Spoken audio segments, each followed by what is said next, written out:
ಕಾಂಗ್ರೆಸ್ ಸರ್ಕಾರದ ಬಹುದೊಡ್ಡ ಯೋಜನೆಯಾದ ಗೃಹಲಕ್ಷ್ಮಿ ಯೋಜನೆಗೆ ಸಂಬಂಧಿಸಿದಂತೆ ಸಚಿವೆಯಾದ ಲಕ್ಷ್ಮೀ ಹೆಬ್ಬಾಳ್ಕರ್ ಅವರು ರಾಜ್ಯದ ಎಲ್ಲ ಮಹಿಳೆಯರಿಗೆ ಭರ್ಜರಿ ಗುಡ್ ನ್ಯೂಸ್ ನೀಡಿದ್ದಾರೆ. ಕಳೆದ 10 ತಿಂಗಳುಗಳಿಂದ ಗೃಹಲಕ್ಷ್ಮಿ ಯೋಜನೆ ಅಡಿಯಲ್ಲಿ ಪ್ರತಿ ತಿಂಗಳಿಗೆ 2,000 ರೂಪಾಯಿ ಹಣವಂತೆ ರಾಜ್ಯದ ಮಹಿಳೆಯರು ಈಗಾಗಲೇ 20,000 ರೂಪಾಯಿ ಹಣವನ್ನು ಪಡೆದುಕೊಂಡಿದ್ದಾರೆ. ಸದ್ಯ ಗೃಹಲಕ್ಷ್ಮಿ ಯೋಜನೆಯ 11 ಮತ್ತು 12ನೇ ಕಂತಿನ ಹಣಕ್ಕೆ ಸಂಬಂಧಿಸಿದಂತೆ ಲಕ್ಷ್ಮೀ ಹೆಬ್ಬಾಳ್ಕರ್ ಅವರು ರಾಜ್ಯದ ಎಲ್ಲ ಮಹಿಳೆಯರಿಗೆ ಬಿಗ್ ಅಪ್ಡೇಟ್ ನೀಡಿದ್ದಾರೆ. ಗೃಹಲಕ್ಷ್ಮಿ ಯೋಜನೆಯ 11 ಮತ್ತು 12ನೇ ಕಂತಿನ ಹಣಕ್ಕೆ ಸಂಬಂಧಿಸಿದಂತೆ ಬಿಗ್ ಅಪ್ಡೇಟ್ ನೀಡಿರುವ ಲಕ್ಷ್ಮೀ ಹೆಬ್ಬಾಳ್ಕರ್ ಅವರು ಈ ದಿನದಂದು ಮಹಿಳೆಯರ ಖಾತೆಗೆ ಗೃಹಲಕ್ಷ್ಮಿ ಯೋಜನೆಯ 11 ಮತ್ತು 12ನೇ ಕಂತಿನ ಹಣ ಜಮಾ ಆಗಲಿದೆ ಎಂದು ಆದೇಶವನ್ನು ಹೊರಡಿಸಿದ್ದಾರೆ.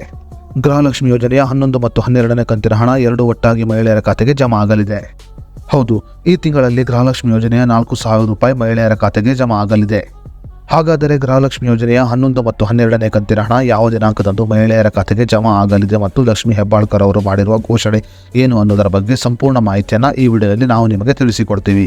ಅದಕ್ಕೂ ಮುನ್ನ ನೀವಿನ್ನೂ news one Kannada YouTube channel subscribe ಮಾಡಿಲ್ಲ ಅಂದರೆ ಈಗಲೇ ಸಬ್ಸ್ಕ್ರೈಬ್ ಮಾಡಿ ಮತ್ತು ಪಕ್ಕದಲ್ಲಿರೋ ಬೆಲ್ ಐಕಾನ್ ಕ್ಲಿಕ್ ಮಾಡಿ ಹಾಗೂ ವಿಡಿಯೋವನ್ನು ಸ್ಕಿಪ್ ಮಾಡದೆ ನೋಡಿ. ಜೂನ್ ತಿಂಗಳಲ್ಲಿ ಮಹಿಳೆಯರ ಖಾತೆಗೆ ಗೃಹಲಕ್ಷ್ಮಿ ಯೋಜನೆಯ 4,000 ರೂಪಾಯಿ ಹಣ ಜಮಾ ಆಗಲಿದೆ.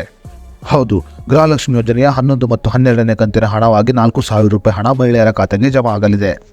ಈ ಕುರಿತಂತೆ ಆದೇಶವನ್ನು ಹೊರಡಿಸಿರುವ ಲಕ್ಷ್ಮೀ ಹೆಬ್ಬಾಳ್ಕರ್ ಅವರು ಜೂನ್ ತಿಂಗಳ 20ನೇ ತಾರೀಕಿಗೆ ಮಹಿಳೆಯರ ಖಾತೆಗೆ 11 ಮತ್ತು 12ನೇ ಕಂತಿನ ಗೃಹಲಕ್ಷ್ಮಿ ಯೋಜನೆ ಹಣ ಜಮಾ ಆಗಲಿದೆ ಎಂದು ಆದೇಶವನ್ನು ಹೊರಡಿಸಿದ್ದಾರೆ. ಮಹಿಳೆಯರ ಖಾತೆಗೆ ಗೃಹಲಕ್ಷ್ಮಿ ಯೋಜನೆಯ 11 ಮತ್ತು 12ನೇ ಕಂತಿನ ಹಣವನ್ನು ಡಿಬಿಟಿ ಮೂಲಕ ಜಮಾ ಮಾಡಲಾಗುವುದು. ಗೃಹಲಕ್ಷ್ಮಿ ಯೋಜನೆಯ 11 ಮತ್ತು 12ನೇ ಕಂತಿನ ಹಣವನ್ನು ಈಗ ರಾಜ್ಯ ಸರ್ಕಾರ ಬಿಡುಗಡೆ ಮಾಡಿದ್ದು, ಈ ಹಣವು ಜೂನ್ ತಿಂಗಳ 20ನೇ ತಾರೀಕಿಗೆ ಎಲ್ಲ ಮಹಿಳೆಯರ ಖಾತೆಗೆ ಜಮಾ ಆಗಲಿದೆ. ಜೂನ್ ತಿಂಗಳಲ್ಲಿ ಗೃಹಲಕ್ಷ್ಮಿ ಯೋಜನೆಯ ಹಣವನ್ನು ಪಡೆದುಕೊಳ್ಳುತ್ತಿರುವ ಮಹಿಳೆಯರು 4,000 ರೂಪಾಯಿ ಹಣವನ್ನು ಪಡೆದುಕೊಳ್ಳಲಿದ್ದಾರೆ. ಇನ್ನು ಗೃಹಲಕ್ಷ್ಮಿ ಯೋಜನೆಯಲ್ಲಿ ರಾಜ್ಯ ಸರ್ಕಾರ ಇನ್ನೊಂದು ಬದಲಾವಣೆಯನ್ನು ಮಾಡಿದೆ. ಹೌದು, ಇನ್ನು ಮುಂದೆ ತೃತೀಯ ಲಿಂಗಿಯರು ಕೂಡ ಗೃಹಲಕ್ಷ್ಮಿ ಯೋಜನೆಯ ಹಣವನ್ನು ಪಡೆದುಕೊಳ್ಳಬಹುದಾಗಿದೆ. ರಾಜ್ಯದ ತೃತೀಯ ಲಿಂಗಿಯರು ಆನ್ಲೈನ್ನಲ್ಲಿ ಅರ್ಜಿಯನ್ನು ಸಲ್ಲಿಸುವುದರ ಮೂಲಕ ಗೃಹಲಕ್ಷ್ಮಿ ಯೋಜನೆಯ ಹಣವನ್ನು ಪಡೆದುಕೊಳ್ಳಬಹುದು. ರಾಜ್ಯದ ಸುಮಾರು 1 ಕೋಟಿಗೂ ಅಧಿಕ ಮಹಿಳೆಯರು ಗೃಹಲಕ್ಷ್ಮಿ ಯೋಜನೆಯ 10 ಕಂತುಗಳ ಹಣವನ್ನು ಪಡೆದುಕೊಂಡಿದ್ದಾರೆ. ಸದ್ಯ ಈಗ ಡಿಬಿಟಿ ಮೂಲಕ ಗೃಹಲಕ್ಷ್ಮಿ ಯೋಜನೆಯ 11 ಮತ್ತು 12ನೇ ಕಂತಿನ ಹಣವನ್ನು ಬಿಡುಗಡೆ ಮಾಡಲಾಗಿದೆ. ಇನ್ನು ಈ ಹಣ ಜೂನ್ ತಿಂಗಳ 20ನೇ ತಾರೀಕಿಗೆ ರಾಜ್ಯದ ಎಲ್ಲ ಮಹಿಳೆಯರ ಖಾತೆಗೆ ಜಮಾ ಆಗಲಿದೆ. ಇನ್ನು ಮೇ ತಿಂಗಳಲ್ಲಿ ಸುಮಾರು 2 ಲಕ್ಷಕ್ಕೂ ಅಧಿಕ ಬಿಪಿಎಲ್ ರೇಷನ್ ಕಾರ್ಡುಗಳನ್ನು ರದ್ದು ಮಾಡಲಾಗಿದೆ.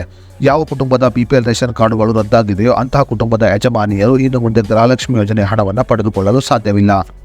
ಅದೇ ರೀತಿಯಲ್ಲಿ ತಮ್ಮ ಖಾತೆಗೆ NPCI ಮ್ಯಾಪಿಂಗ್ ಮಾಡದ ಮಹಿಳೆಯರು, KYC ಅಪ್ಡೇಟ್ ಮಾಡದ ಮಹಿಳೆಯರು ಮತ್ತು ಆಧಾರ್ ಸಂಖ್ಯೆಯನ್ನು ಲಿಂಕ್ ಮಾಡದ ಮಹಿಳೆಯರು ಇನ್ನು ಮುಂದೆ ಗೃಹಲಕ್ಷ್ಮಿ ಯೋಜನೆಯ ಹಣವನ್ನು ಪಡೆದುಕೊಳ್ಳಲು ಸಾಧ್ಯವಿಲ್ಲ.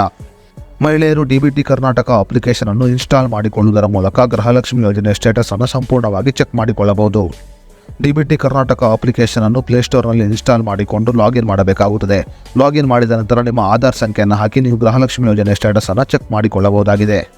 ಇನ್ನು ಜೂನ್ ತಿಂಗಳಲ್ಲಿ ಗೃಹಲಕ್ಷ್ಮಿ ಯೋಜನೆಯ 11 ಮತ್ತು 12ನೇ ಕಂತಿನ ಹಣವನ್ನು ಬಿಡುಗಡೆ ಮಾಡಿದರೆ ಪೆಂಡಿಂಗ್ ಇರುವ ಎಲ್ಲ ಗೃಹಲಕ್ಷ್ಮಿ ಯೋಜನೆಯ ಹಣವನ್ನು ಬಿಡುಗಡೆ ಮಾಡಿದಂತಾಗುತ್ತದೆ. ಸದ್ಯ ಈ ಮೂಲಕ ಗೃಹಲಕ್ಷ್ಮಿ ಯೋಜನೆಯ 11 ಮತ್ತು 12ನೇ ಕಂತಿನ ಹಣಕ್ಕೆ ಸಂಬಂಧಿಸಿದಂತೆ ಪ್ರಕಟಣೆಯನ್ನು ನೀಡುವುದರ ಮೂಲಕ ರಾಜ್ಯ ಸರ್ಕಾರ ರಾಜ್ಯದ ಎಲ್ಲ ಮಹಿಳೆಯರಿಗೆ ಗುಡ್ ನ್ಯೂಸ್ ನೀಡಿದೆ.